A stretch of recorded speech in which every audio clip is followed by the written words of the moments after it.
Committee, Congressman Khanna of California. Welcome, Congressman. Thanks for joining me. I say that was pretty good, the monologue. Maybe you should announce for president. No, thanks. I'll leave the public service to you guys. But let's talk about the Mueller report. It didn't find collusion. It didn't actually decide on obstruction, but it was damning. What worried you the most about what you've seen so far? The most concerning part for me was Mueller's conclusion that the Russians engaged in sweeping and systematic efforts to interfere in our elections.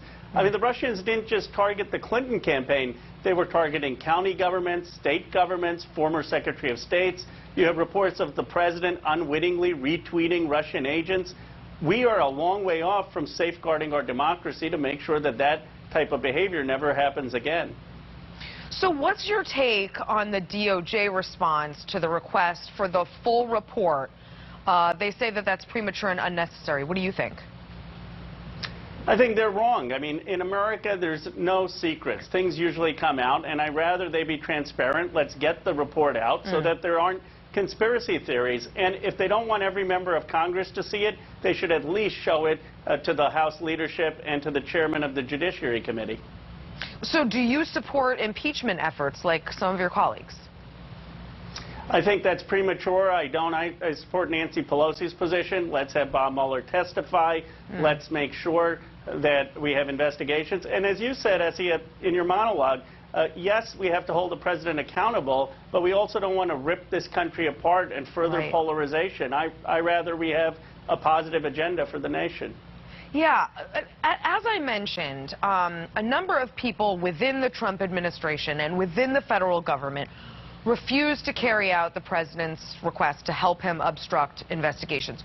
So what's your view of what, you know, Chris Christie, Corey Lewandowski, Jeff Sessions, what's your view of what they all did to stop Trump?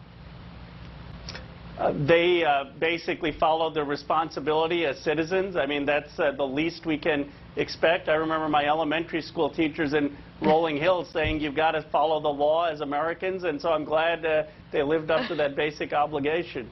Well, I hear you, but I mean, just to look at this historically, some might say that not enough people in the George W. Bush White House stood in the way of the Iraq War and its, you know, questionable premise, or that not enough people in the Obama White House stood in the way of illegal drone wars. Isn't it a good thing that there were at least a dozen dissenting voices to stand in Trump's way? Yes, it is. And it's one of the paradoxes of this administration. You want good people to be there, and yet serving in this administration puts you in a hugely compromised position. But I'm glad that there are voices there who are willing to stand up to the president.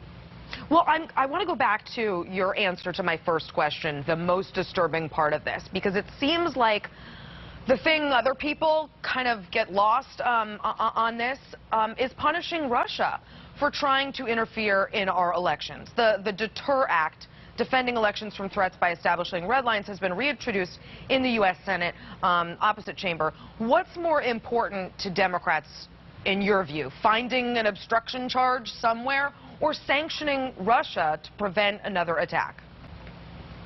I think we need to sanction Russia, and what we need to work on in a bipartisan basis is to make sure that we have defenses against cyber attacks. We need to have bills that can help technology companies work with law enforcement to prevent whether it's Russia or China from interfering. And so much of our critical infrastructure is still susceptible to cyber attacks. So that's what I think should be the most urgent message for Congress after reading the Mueller report.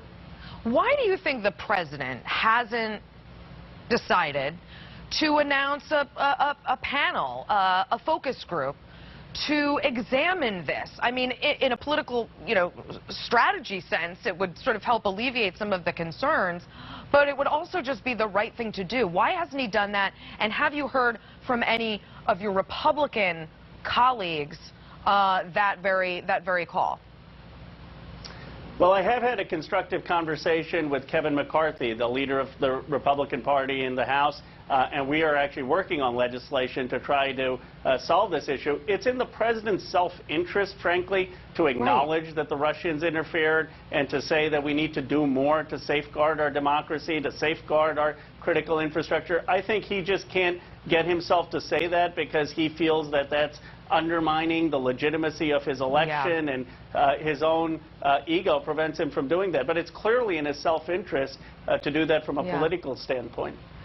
You know, I would think so too, but what do I know? Representative Khanna, thanks so much for joining me. Appreciate it. Thanks, S.A.